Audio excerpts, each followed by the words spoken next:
कलयुग का मतलब ही कली मतलब कलह, लड़ाई झगड़ा सबसे ज्यादा या तो जुआड़ियों के बीच में होता है या शराबियों के बीच में। ये शराब पीने वाला क्या करता है, अपनी माँ की आरती थोड़ी उतारता है, माँ को गालियां देता है। पत्नी का आदर थोड़ी करता है, पत्नी के मंगलसूत्र को बेच देता है। हाँ या ना? बच्चों को पढ़ाता लिखाता थोड़ी है, बच्चों की कॉपी किताब बेच के भी पी जाता है। अभी कल मुझे एक दादी अम्मा मिल गई, 2 बच्चे लिए थी, एक लड़की थी एक लड़का था। बोले महाराज हमारा बेटा है, ये छोटे छोटे बच्चे हैं, इनकी माँ तो बचपन में ही गुजर गई। अब जो इन बच्चों का बाप है वो शराब पीता है और उसने इन दोनों अपने छोटे छोटे बच्चों को मारा, और मैं उसकी माँ हूँ तो मुझे भी मार कर निकाल दिया। घर में किसी को रहने नहीं देता। इन बच्चों का भविष्य क्या? बोली हम लोग तीनों लोग आत्महत्या करने निकले हैं।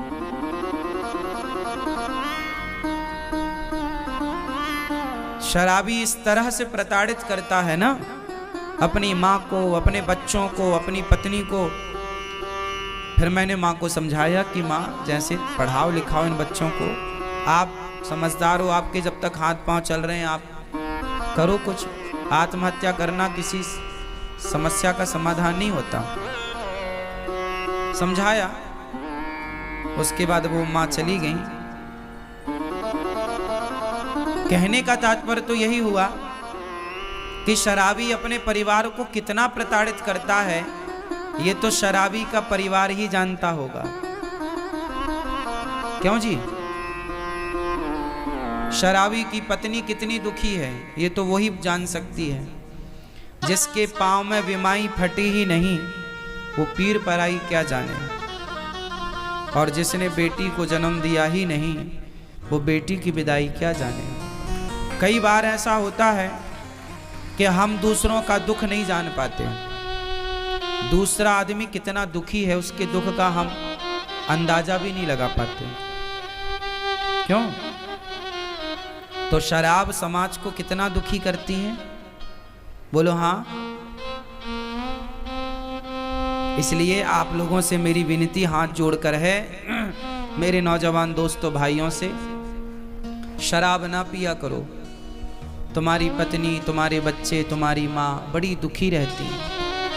तुम तो पीकर नशे में पड़े हो, पर जो पत्नी तुम्हारे लिए अपनी माँ, अपना पिता, अपना परिवार छोड़े बैठी है, थोड़ी उसकी खुशी का भी तो ख्याल रखो।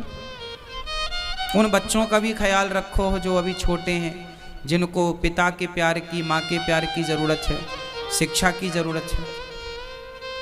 एक शराबी हो जाए ना घर में तो पूरा परिवार प्रभावित होता है उस एक के कारण। बोलो हाँ। शराब बहुत भयंकर होती है, इसलिए शराब पीना चाहिए क्या?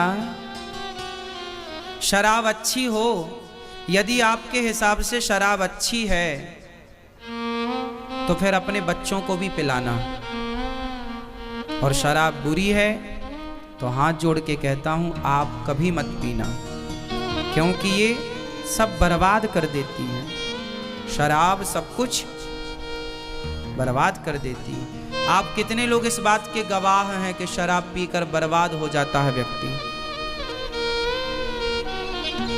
कितने लोग? हाथ उठा।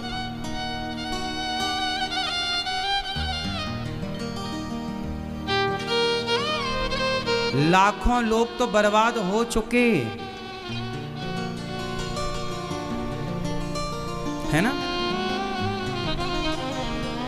कई एकड़ जमीन जायदाद थी जिनकी, वो भी बेच बेच के शराब में बर्बाद कर गए। अब उनकी औलाद भीख मांगने पर मजबूर है। ऐसा भी समाज में देखने को मिला है। क्यों जी ऐसा होता है? बिल्कुल होता है।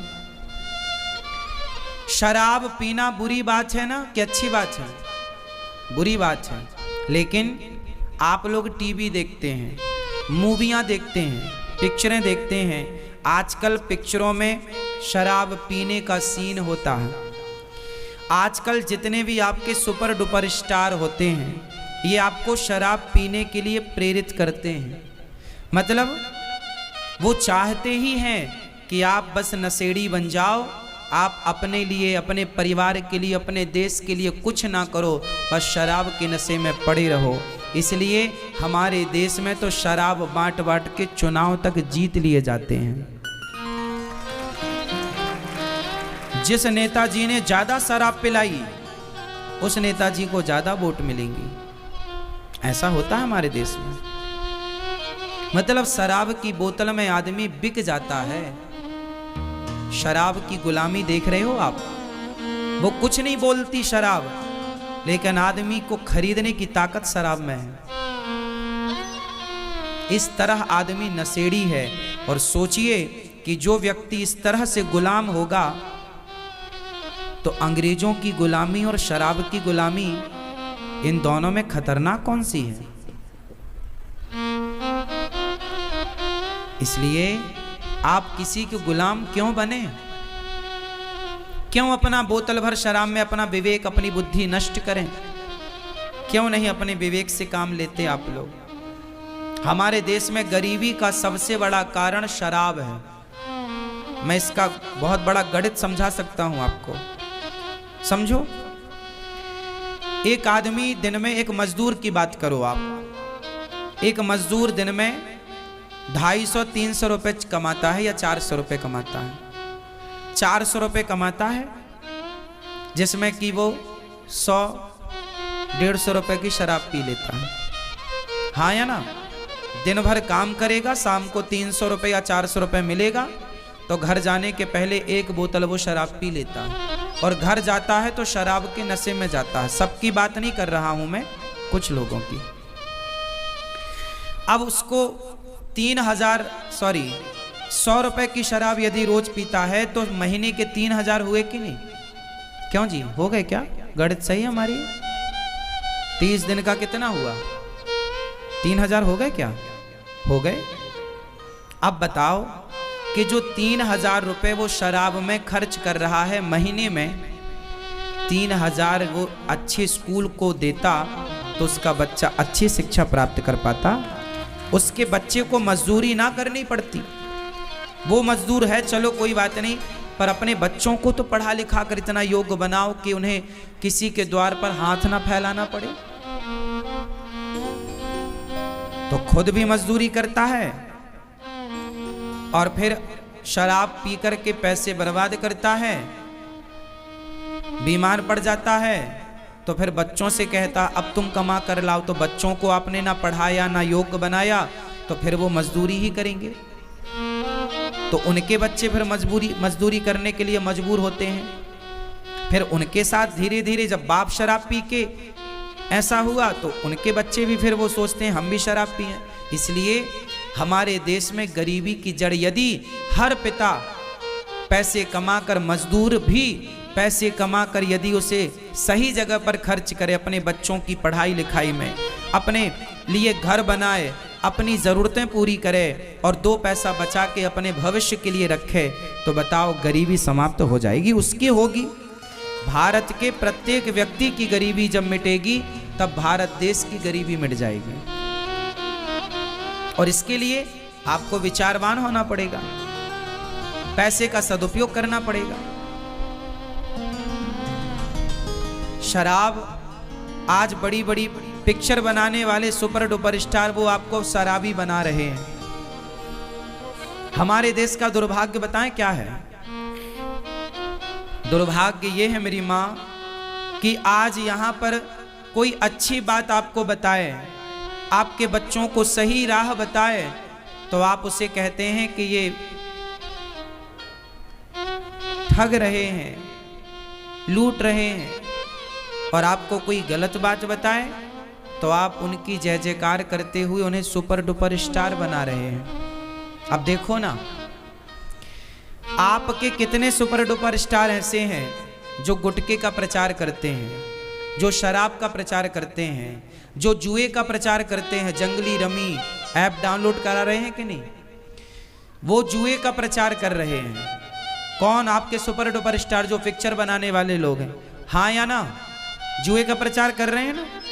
मैं किस किस का नाम लूं? नाम सबके पता है, पर क्या बताना आप समझ लो। जुए का प्रचार सुपर डुपर स्टार करते हैं, मतलब वो क्या चाहते हैं कि आपके बच्चे जुआ खेलें। वो शराब का प्रचार करते हैं सुपर डुपर स्टार लोग। पिक्चर क्या बनाते हैं? मुझे पीने का शौक नहीं, पीता हूं गम भुलाने को। इससे तो आदमी शराबी बनेगा कि भाई गम किसके पास नहीं है। तो अच्छा खासा आदमी, आजकल तो स्त्रियां भी पीने लग गई क्योंकि वो भी गम में है। वो गाना सुन ली कि मुझे पीने का शौक थोड़ी था, वो तो गम भुलाने को पी रही हूं। तो आज तो स्त्रियां भी, कुछ स्त्रियां भी शराब की दुकान में खड़ी नजर आ रही हैं, क्योंकि उनको भी तो गम है। जीना अगर जरूरी है तो पीना बहुत जरूरी है, ऐसे गाने हैं। माना जी कसूर हुआ, मैं नशे में चूर हुआ, मुझको होश में ना लाना, क्योंकि जीना अगर जरूरी है तो। ये गाने बना रहे हैं। इससे इन बच्चों में क्या, अब ये छोटा बच्चा गाना सुनने लग जाए, मुझे पीने का शौक नहीं, पीता हूं, तो वो पूछेगा ना क्या पीने का शौक नहीं है, ये कौन से क्या पीने की बात कर रहा है। वो बच्चों को तो क्लिक करेगी ना बात। थोड़ा होश आएगा तो वो भी फॉलो करेंगे कि हम भी पिए। तो आज के सुपर डुपर स्टार क्या कह रहे हैं? दाने दाने में केसर का दम। आपके बच्चों को क्या कहा जा रहा? दाने दाने में केसर का दम। इससे क्या होगा? आपके बच्चे शराब पीने वाले बने, वो ऐसा चाह रहे हैं। आपके बच्चे गुटखा खा रहे हैं, वो लोग ऐसा चाह रहे हैं कि गुटखा खाएंगे तो गुटखा बिकेगा, और बिकेगा तो उनको गुटखे का प्रचारक बनाया गया है। कोई फ्री में थोड़ी बने हैं वो प्रचारक। अब दाने दाने में केसर का दम 3 लोगों ने प्रचार किया है इस गुटखे का, और तीनों सुपर डुपर स्टार हैं। और ये वही लोग हैं। क्या इन लोगों के पास पैसे की कमी थी साहब?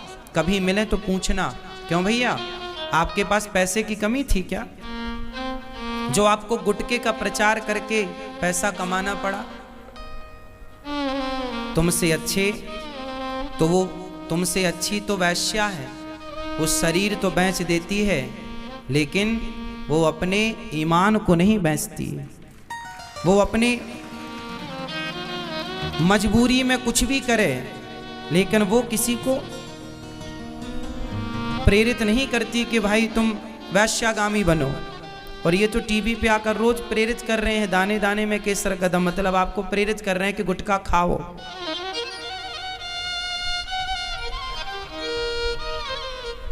गुटखा खाओ ऐसा बोल रहे हैं। इसलिए गुटखा, इन लोगों के पास पैसे की कमी नहीं है। गुटखे के प्रचार में इन्हें 5-5, 10-10 करोड़ रुपए मिले होंगे, या 50 करोड़ भी मिले होंगे, मुझे आइडिया नहीं है। लेकिन पैसों के लिए अपना ईमान बेच देना सही है? कोई मुझे 5000 करोड़ दे, कहे अनिरुद्धाचार्य जी आप इस गुटखे का प्रचार करिए। 1 लाख करोड़ नहीं साहब, पूरी दुनिया की दौलत देगा तो भी मैं अपने अनुयायियों को, भक्तों को गलत राह नहीं बता सकता। ये मेरे धर्म के विपरीत है, खिलाफ है। कोई आप पर विश्वास करता है तो क्या आप उसको गलत राह बताएंगे? बोलो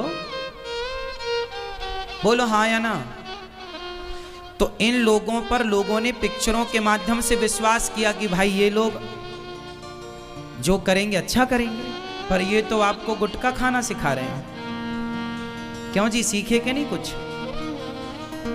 कुछ खाने भी लगे हैं। आज 100 में से 95 बच्चे गुटखा खाते हैं।